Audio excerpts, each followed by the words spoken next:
Yes, guys, welcome back to part two of the Jerry exclusive podcast. If you haven't watched part one of this episode, make sure you head over to Spotify. It's right there.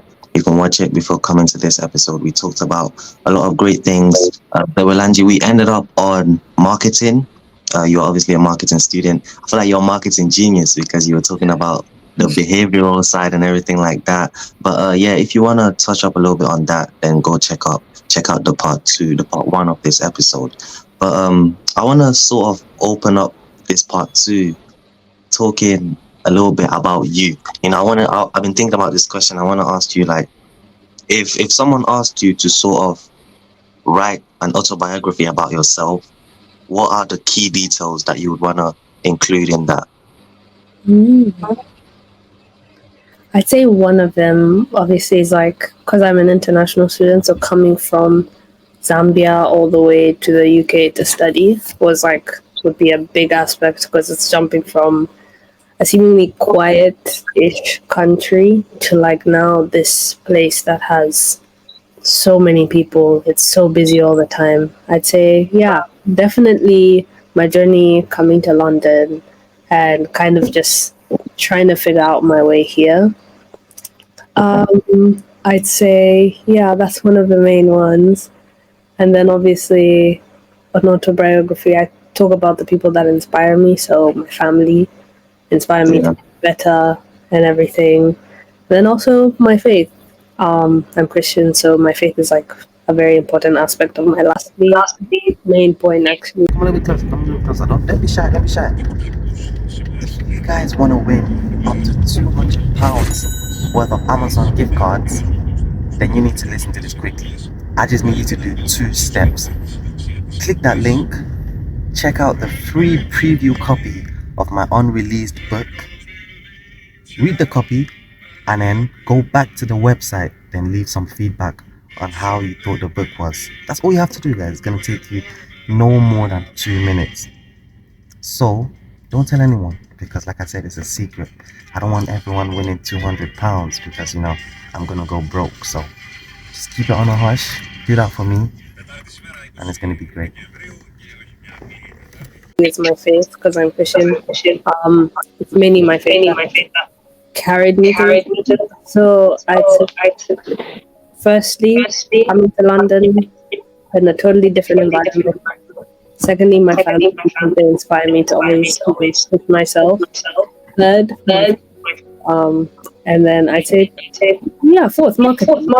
I actually found some genuinely interesting, and I'm passionate about it, to be honest. So yeah. Yeah. And actually, that was a new piece of information when you mentioned that you're from Zambia, because I did not know that at all. Is Zambia, let me see if I can get this right. Is it like Central South Africa area? Like Okay. Yeah. Very different. Where? Sorry? Very, very different. Extremely From the UK, right? Yeah. It's quite warm. Then coming here, it's like cold and raining every day. Yeah. I know the climate is just like a completely different planet. Yeah. I was gonna ask, because I've been seeing this clip on TikTok of this guy, this little kid. Apparently he's from Zambia, but I'm not sure. But he does this dance. He's like Tenge. The one with the little yeah. Is he Zambian? No, I don't know. I've seen his videos as well, but I didn't know he was Zambian or not. I just assumed he was from like somewhere else. Now that you said that, I'm gonna go have a look. Yeah, because I saw something. It was like, "Welcome to Zambia" or something. I was like, "Oh wow!" That just clicked in my head, because his videos always come up on my feed, even though like I don't really watch him, and it's just like I'll just be scrolling, and then you just see someone just staring at you with like stuff in his face. It's so funny sometimes. But yeah, I just wanted to mention that because it's crazy. So how was Zambia like from a childhood perspective? Well, personally, I lived in Zambia, so I moved around a lot, but I spent quite majority of my life in Zambia compared to everywhere else. But Zambia was warm. It's very homey for me, because obviously I'm from there, but at the same time, the city is the main city, the capital city, in Zambia, where I was born, but it's like it's much smaller than London, obviously. So everyone pretty much kind of so it's like yeah, it's very homey. It's very like everyone, everyone's pretty much, Yeah. and you'll go out. It's one of those things like, oh, I know that person. I know that person. Oh, this person is my friend's cousin. Like, it's just like very much Yeah. with everyone. But also, they, oh my gosh, you gotta make me my home now.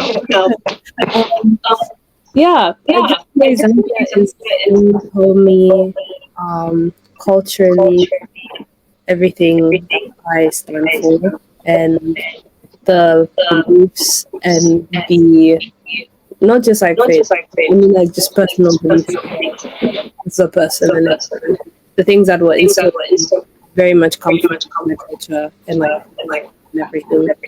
Yeah. On top of that, obviously we were quite the British, so a lot of people would be surprised. Like a number of people, you'd go out and be able to communicate with like, someone on the street. Yeah. Yeah, so even coming here, I'd say communication wasn't a problem, obviously, because of that. But yeah, it's what was that like? Sports events. I used to play sports at school, so I was on the basketball team. If the football team needed someone, I was on the team. Yeah.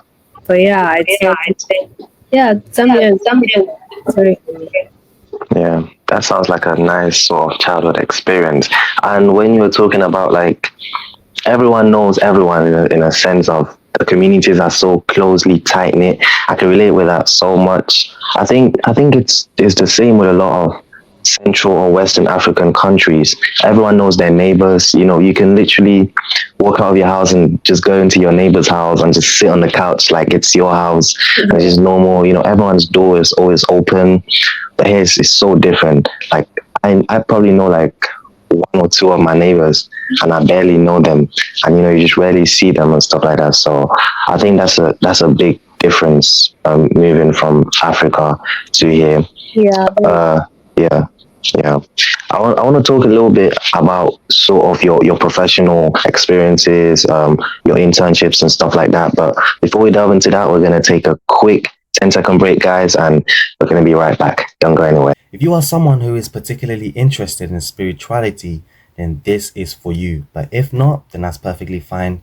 Keep watching the video. If you want to get and learn more about spirituality products, then I have a limited offer for you. This is an amazing way for you to afford cheap spirituality products, and all you have to do is follow these 3 steps. Firstly, you have to follow this account on Pinterest. Second, you have to click the link in the bio. Third, choose whatever spirituality product you want and you can buy it for a discounted price. Make sure you do this promptly because, like I said, this is a limited time offer. All right, welcome back everyone after the break. Now, Zewelanji, I want to talk a little bit, like I said, about your professional experiences. And you've done quite a lot, just to put it that way. You've been a publicity, marketing, and digital assistant. You did sales, you did something in sales. You did marketing and communications as well. Do you mind like walking us through those experiences and sort of telling the people how you got into those experiences, but also like how was it doing those kind of things? What did you find enjoyable? What maybe you didn't like as much? So I'd say I'll start with my role as a publicity, marketing, and digital assistant. So I worked for this place, and essentially that was the first ever role I think I got in terms of what I'm studying, like marketing and what I enjoy doing. And how I got that role was it was firstly like a voluntary role, but I think that a lot of people kind of just shun volunteering and think, oh no, I'm not going to do it because it's not paying me. And I think that that's kind of like a, how can you say, I feel like there's a certain level, and I understand, like, obviously some people's situations won't allow them to do certain things. But I think that if you want to get where you want to be, you have to do some stuff that you wouldn't conventionally do, like in most situations. So I think this role was something that really showed me that, okay, you know what, I actually enjoy what I'm doing. Like, I actually enjoy the aspect of marketing. And how I got that role was I pretty much just applied. It was from my university, and I took it very seriously. Obviously, because it was my first, like, role, it was, there were like a number of things I didn't really understand, but I really loved how, like, the company, like, sewed into me, and they were just like, oh, like, let's get you to do all these different things, and you're gonna have so much experience after this. And I left that experience really having had a lot of experience. And then when I was a sales assistant, I'd say this role really helped me with talking to people. And obviously there's like aspects when you struggle sometimes, but obviously, like, in a sales job, you have to be able to communicate with other people and like talk to them effectively and everything. And this role really pushed me out of my comfort zone. So it was kind of just like, okay, I just keep going at it and talking to people. Also, like, because I've told people I'd say like a introverted extrovert. Like, I'm quite introverted, but I can be extroverted as well. So, like, for instance, when I'm with my close friends or people I know, I'm quite bubbly and everything. In different environments, I can seem a bit introverted, but it's mostly like I know how to navigate different environments. And I'd say, especially because of the sales assistant job, I was able to kind of feed into that, like being able to explore different types of people I'm talking to. And yeah, so that was that role. And then I think during that time, I was also a course representative. So during that period, I was a marketing course rep for, I think, about 2 years, from like first year to the end of second year, kind of. So I did that, and I'd say if anyone has a chance, you should be a course rep, because not only do you get to kind of help your like fellow peers, but you also have the opportunity to kind of like, how can I say, kind of put your input into, not your input as a person, but like your time and energy into things that's not just going to improve your own life, but also your like fellow peers' lives, So it's like actual results are being taken in order, like from the things that you're communicating and from the information that you have got from like the people around you. And then on top of that, I think it's also really nice because you get to, like, for instance, I didn't know most of the people, or not most of them, but I knew like a few people. I didn't know everyone on my course. And being a course rep, you have to kind of go around and ask everyone, like, how are you finding the course? How are you feeling about things? And you get to also communicate with people that you would have never known if you hadn't taken up this opportunity. So I encourage people to do that. And then I was also a research assistant. And I really like this show because, as I said, I enjoy like consumer behavior, kind of looking into why certain people buy certain things or why people don't buy certain things.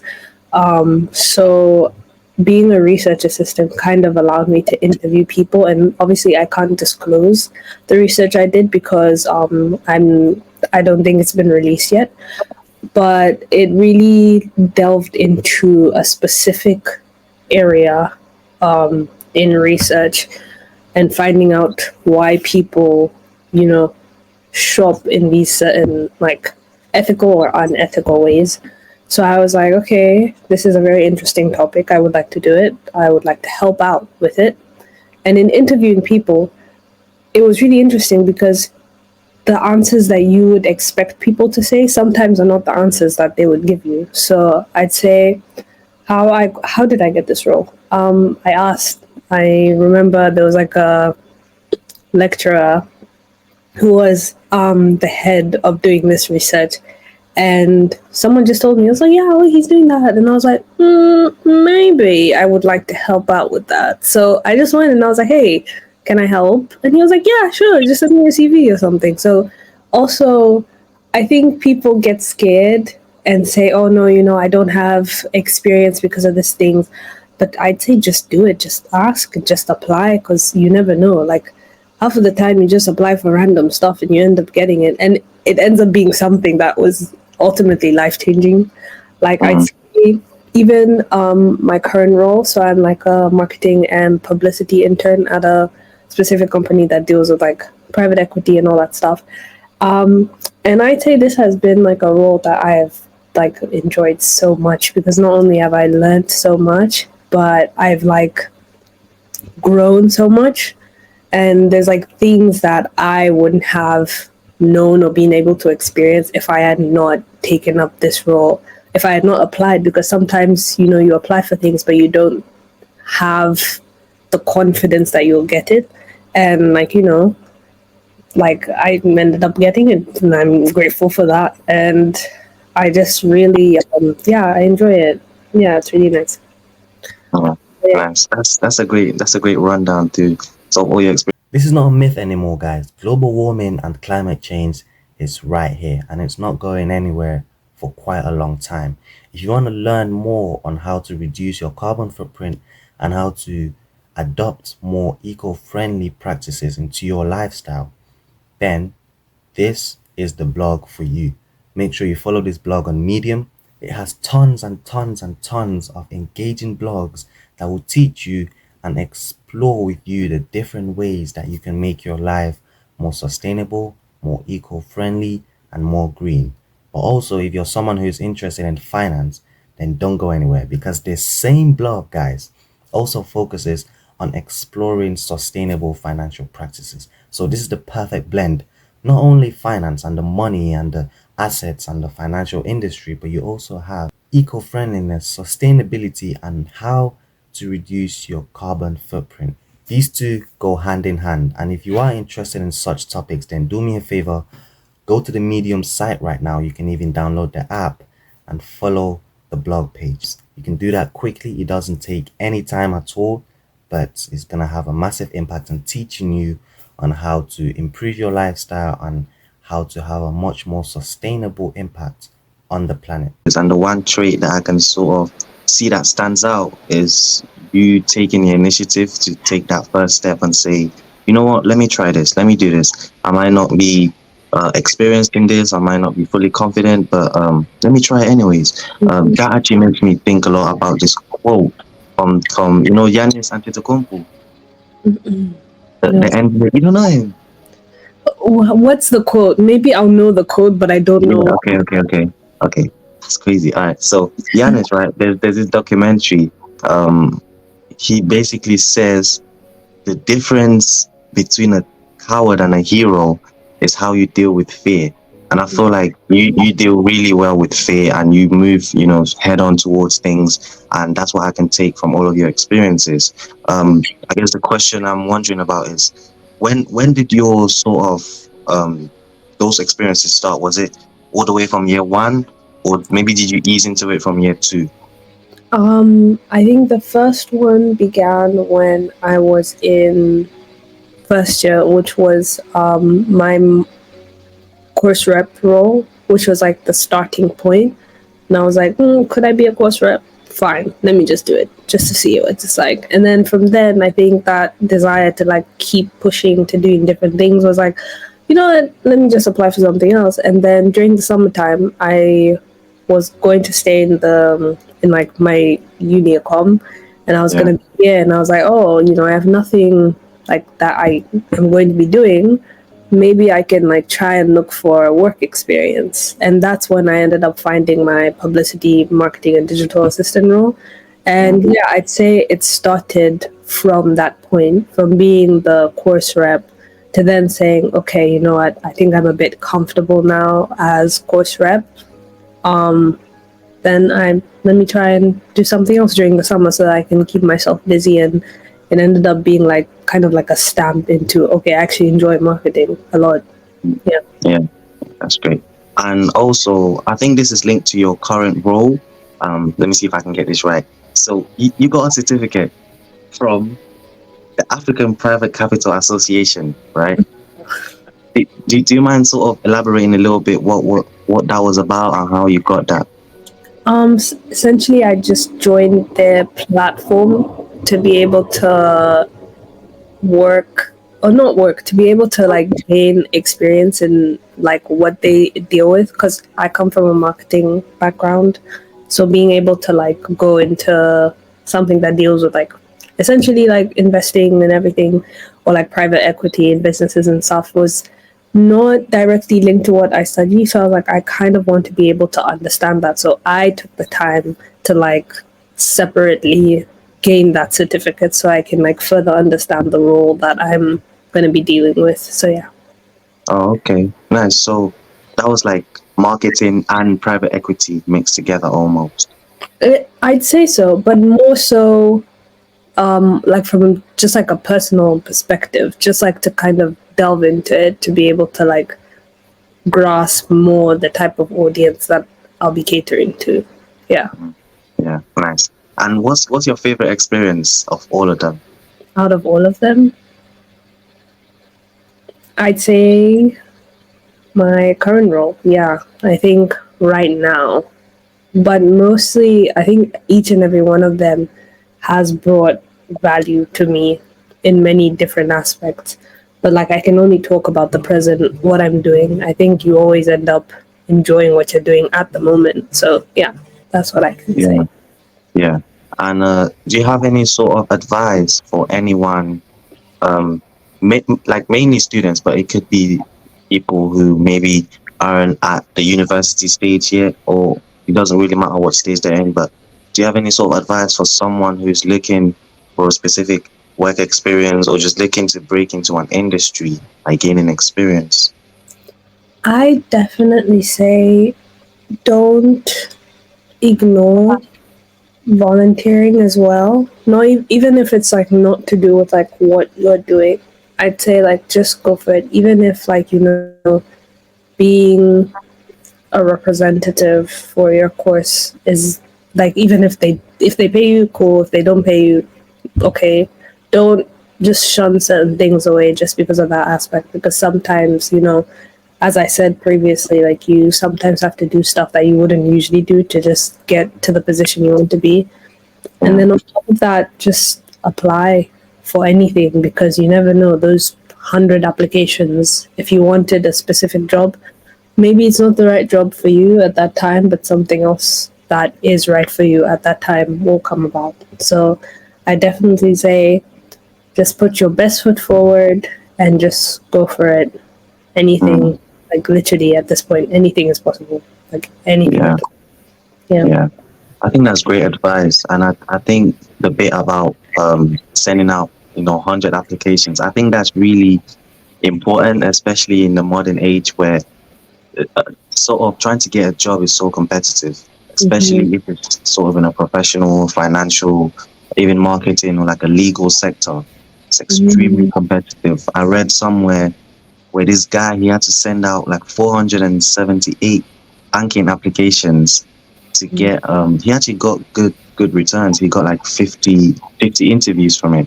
So that just shows like you have to just go out there and just do as much as possible. Also, I'm also thinking about like what you said at the start of trying to go through it even if you don't particularly enjoy it as much. And it just flagged up a question in my head, like do you really think that people should generally, so let's say for example I want to be I want to own my own, like a practice, right? Like I'm a doctor, I'm a trainee doctor, but eventually I want to own a dental practice or something like that. But right now I'm doing a job that I'm doing a part of. Obviously there's different types of doctors and different types of roles, but right now the role that I'm doing isn't what I want to be doing. And maybe I'm coming home every day and depressed and like sad and I don't want to do this, but I know at the end of the road I'm going to be sort of owning my dental practice, hopefully. Would you say someone in that situation should just carry on doing that job that they don't like, and hopefully get there at the end, or should they sort of branch out?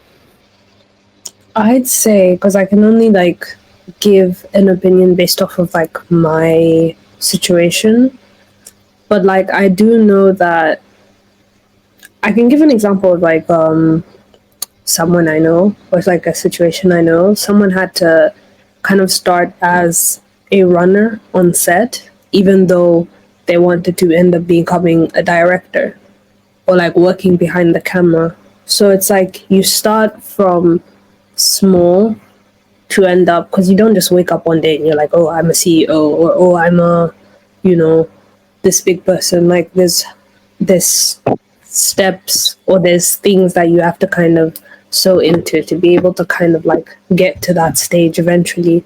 I wouldn't know what it's like in like the medical field, to be honest, because me and science very far apart from each other. But I would say in that case, if you've already, like, if you're doing something and you just don't like it, because in my sense, like, I did I did what I enjoyed doing, if that makes sense. So everything I was doing had an aspect of marketing to it. Even in a sales role, you have to talk to people and communicate with them. So it's like it still has an aspect of like what I enjoy doing.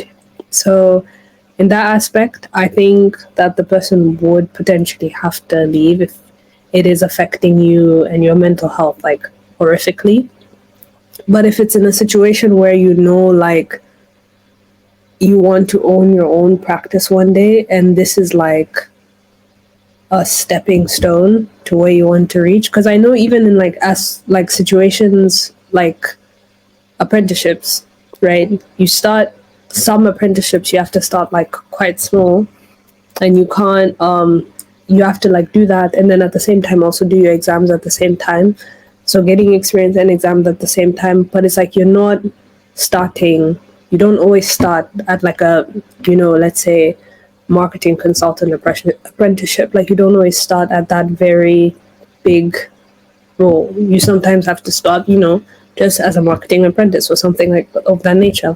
But that doesn't mean that, just because you're starting at this situation, you're not going to end up getting to like that big managerial, or let's even say CEO position. So I'd say in terms of like doing stuff that you wouldn't always want to do to get to where you want to be, I'd say, yeah, go for it. But if it is causing you like a lot of turmoil mentally, then maybe it's not the best decision for you. Yeah. Yeah, 100%. That is great advice. I want to know this question. Do you prefer direct marketing or like indirect marketing? Direct or indirect? I'd say direct. Okay. Yeah. So speaking to people. Yeah. Okay.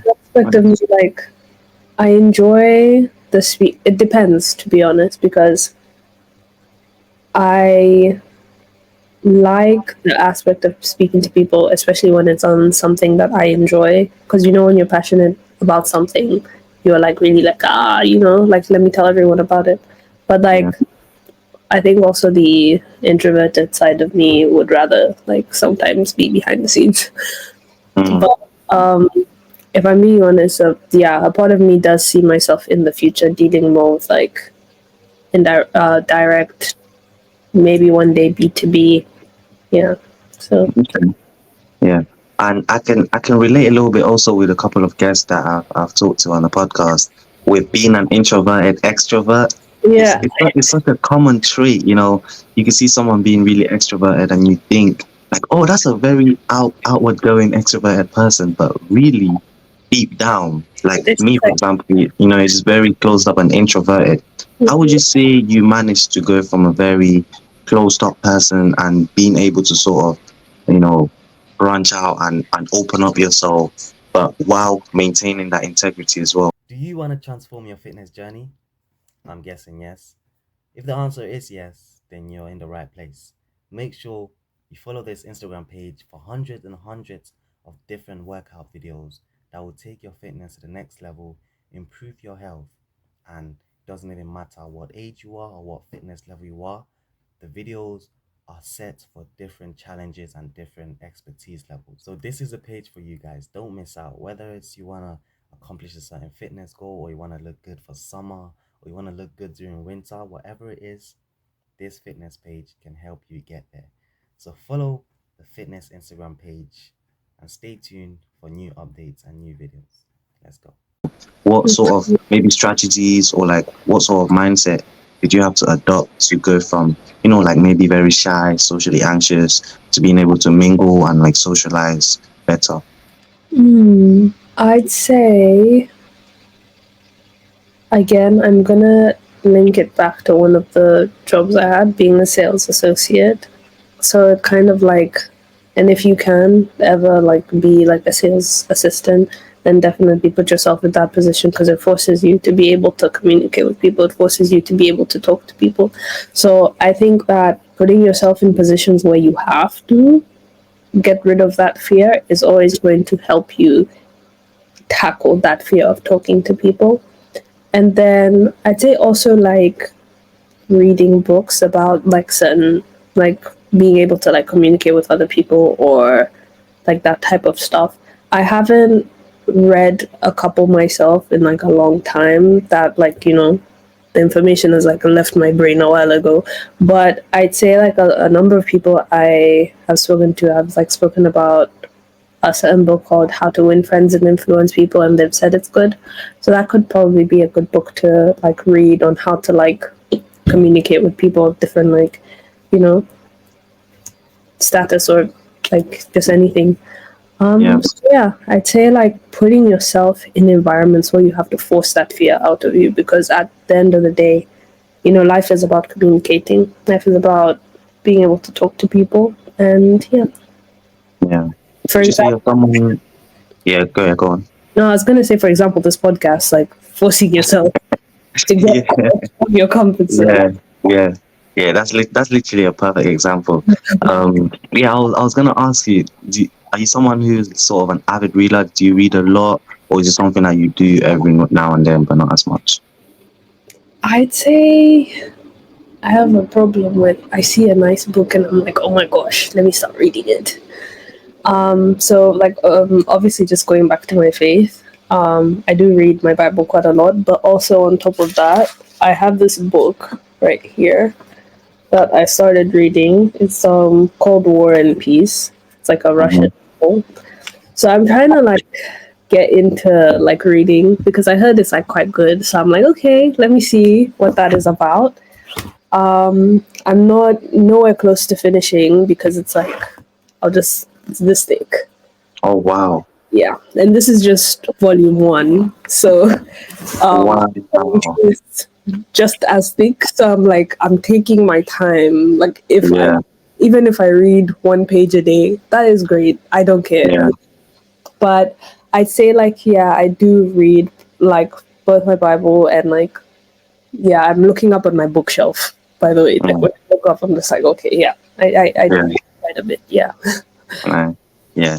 We're coming up towards the end of this episode. I wanna end up with some quick fire questions just about you and about your experiences and stuff like that. So you don't have that much time to think, but like they're very sort of insightful questions. We can learn a little bit more about you. So first question: is there a misconception that people generally have about you? That I am an extrovert. Okay. Can I give an example? Yeah, of course. I remember, so we even had this question like kind of like at the first class, the first seminar of one of my modules, like I think last semester, they were like, oh, just so everyone can get to know each other, tell us 2 lies and 1 truth, and I was like, yeah, I'm an extrovert as a lie, right? And everyone was like, yeah, you are. And then 2 of my close friends were like, no, she's not. So that's when I'm like, okay, maybe I've been playing this role for quite some time. But yeah, extrovert. Yeah. That's a good one. All right. Second question. What motivates you to get out of bed every morning? Ooh, I'd say the fact that I've woken up lets me know that, okay, you know what, not everyone gets to live to not like someone didn't wake up today. So the fact that I woke up means there's more to life. There's more to life that I have to see. And also, I'd say just like my family, like just being able to, yeah, make them proud and, you know, see smiles on their faces. So I'm just like, yeah, that's what motivates me. That's dope. That's dope. All right, last question. Would you rather have a perfect sort of academic / financial success, but with no social life, horrible social life, extremely lonely, depressed, whatever, or the most perfect, amazing, joyful social life ever, but with no academic success, no financial success? You're basically almost homeless. Oh, You sort of don't have any success in life. Which one are you picking? I think I would pick the second one because you could have everything and it still not be enough. So I'd rather be able to have like a close social circle than, you know, the other success in life, because at the end of the day, you know, people are what keep you strong as well. Like community is what keeps you strong. So yeah, I'd say that. Nice. That's actually a really, I still don't know which one I would pick. That's a really good question. I'm like, It is. I'm just like, but you know what? Let me go that way. yeah, that's a great answer. That's a great answer. Before we close up, I want to ask you, do you have any sort of one piece of advice that for someone who, let's say there's a little guy, little girl watching this episode and they skipped all the way to the end because they don't want to watch through the whole thing. It's too long for them. What sort of piece of advice would you give them? I would say that, you know, just because things may not look so great, or like it feels like life is just like, you know, lifing every day, you go to uni, come back home, go to work, come back home, same thing. There's a lot out there to be grateful for. And, you know, you're going to uni, you're going to work, you have food on your table, you have everything going on for you. So I'd say just like try as much as possible to be optimistic. And then on top of that, you know, it may be a bad day, not a bad life. So I'd say that, and you're gonna make it. It's not, yeah, it's not bad. You're gonna do good. Great advice. Great advice. Thank you again so much, Zewelanji, for coming on to part 2. Again, guys, if you guys haven't watched part 1, make sure you go onto Spotify because it's not on YouTube yet, but part 2 is going to be on YouTube, so check that out. And yeah, Zewelanji, is there anything that maybe I haven't asked you about that you want to talk about? Is there anything? I don't think so. Yeah, I don't think so. Thank you so much for having me. Thank you so much. Yeah, likewise. Well, anyways, guys, make sure you subscribe, like. I hope you enjoyed this episode. Make sure you look forward to the next episode. Thank you for watching.